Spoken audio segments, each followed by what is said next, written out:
There's so many good things happening in this video. Number one, Lucas's school, good for them for including him and letting him take part in wrestling like this.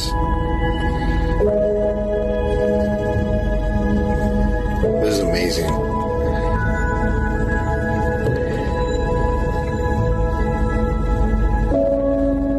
So the kid in blue here is showing so much love and compassion.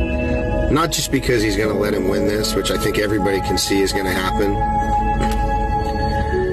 But he knows that he can't just let it be over too quickly, because if he does, then that's not going to mean anything to Lucas. And it's going to just look like charity. And I don't know of anybody who's got any type of a disability or special need that wants a handout.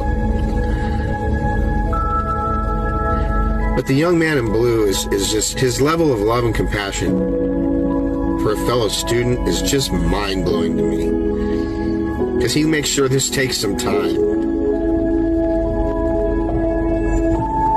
He waits, and when it finally ends, he actually kind of pulls Lucas on top of him to make sure he can get the official pin.